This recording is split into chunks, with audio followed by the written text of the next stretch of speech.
Mwisho wa dunia unaweza usije leo au usije kesho, lakini unaweza kuja wakati wowote, kwa sababu hakuna ajuaye siku wala saa atakayokuja Mwana wa Adamu kuhukumu ulimwengu. Bwana Yesu asifiwe sana.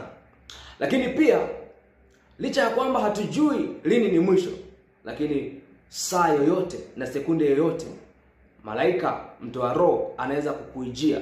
Kwa hiyo usijisahau katika eneo hilo. Ndio maana ni muhimu sana umpokee Yesu na utengeneze mambo yako kabla hujaondoka, kwa sababu hujui siku wala saa utakayoondoka, na vile vile hatujui siku wala saa ambayo ni mwisho wa dunia. Na ikumbukwe kwamba hii unakuja wakati hatari sana, wakati ambapo ndugu yangu hakuna atakayeweza kusimama mbele ya hasira ya Bwana.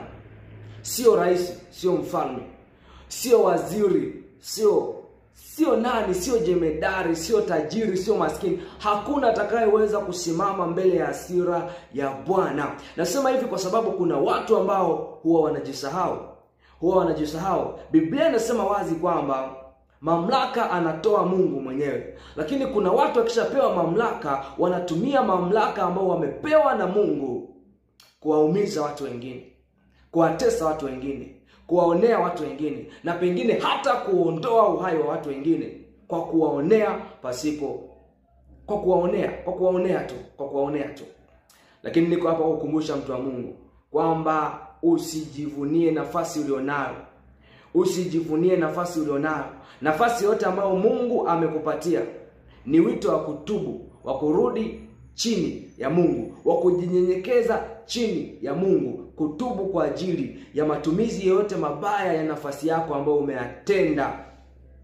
Kwa kila kitu kibaya ambacho umekuwa ukikitenda kupitia nafasi yako, ni wito wa kutubu na kuacha hayo maovu, kumgeukia Mungu, kutengeneza na Mungu. Ufunuo sura ya 6 kuanzia mstari wa 12.